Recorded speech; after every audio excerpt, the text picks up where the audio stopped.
events at the school is 17, if you turn the page to number 17. And that is the alcoholic beverages are acquired, possessed, used, or consumed pursuant to a license or permit obtained under this division for special events held at facilities owned and operated by an educational agency, a county office of education, superintendent of schools, school district, or community college district at a time when pupils are not on the grounds. As used in this paragraph, facilities includes but are not limited to office complexes, conference centers, or retreat facilities. After that, excuse me, I reviewed the facility use rental policy handbook, our rental handbook, and reviewed where alcohol is mentioned in our handbook so that we kind of knew the breadth of where we would have to make some changes if we changed this AR 1330. And it starts on page 6, and I pointed out that rules of conduct under number 3, smoking tobacco products and alcohol are prohibited on any school district property. And then on page 8, which is the next page, under parking lots, it had a section that said prohibition of tobacco and or alcohol use. And alcohol and tobacco are not to be used in parking lots of our schools. And then the next line was tobacco and or alcohol use in any form is prohibited at all times, including weekends and evenings on all property owned or operated by LUSD. So that would include weekend or any event that would occur at any of our schools. And then the next page is page 10 from our handbook. And under high school pool rules, we also put in pool rules related to alcohol and tobacco use. The pool, as well as the Mountain House High School campus, including the parking lots and grounds, is a tobacco, alcohol, and drug-free zone. And then on the last page of this section is a copy of what's on the back of a permit. Once a civic permit is generated and somebody has the right to use our facilities, this information is on the back, and the highlighted section indicates smoking, tobacco products, alcohol, drugs, firearms, and explosives are prohibited on any school district property. And that's what we indicate that on the back of our civic permits. The next section that I reviewed was the spreadsheet that has area schools in Northern California, some that allow alcohol use in the facilities and some that do not. And I pointed out that the ones that do allow are Western Placer, Patterson Joint Unified, Oakley Union, Lincoln Unified in a specified building, Escalon Unified, Castro Valley Unified, and Benicia Unified on this list. And I also pointed out I'd like to thank Jen Lanza for all the research she did for that. Thank you. And the next section is our sample administrative regulation 1330, where that is provided by CSBA. The sample, if you turn to page 3 of the sample, the highlighted area reads pursuant to Business and Professions Code, which I just reviewed a minute ago, 25608, it is a misdemeanor to possess, consume, sell, give, or deliver any alcoholic beverage to any person in a school building or on school grounds unless a specified exemption applies.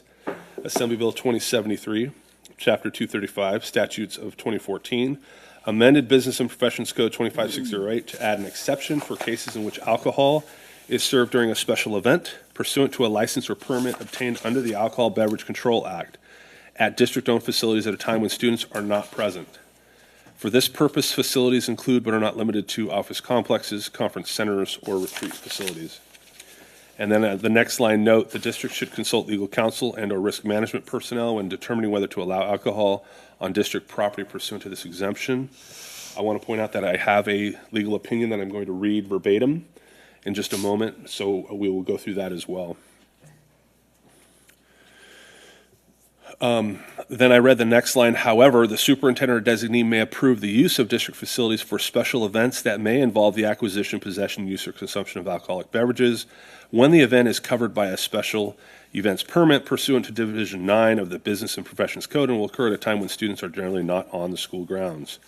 And I'd like to point out the statement, when students are generally not on the school grounds, as written there by CSBA.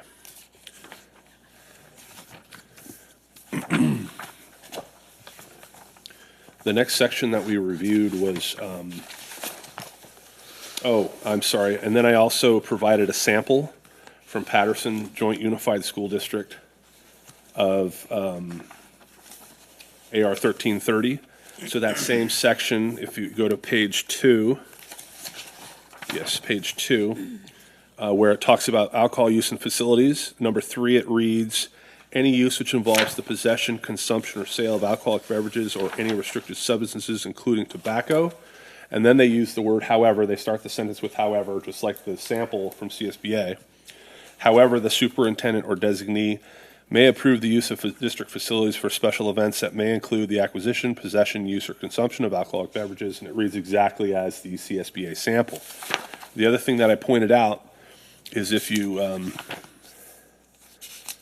look at their 1330E, they did add language related to requiring security at events that serve alcohol, and which they require that.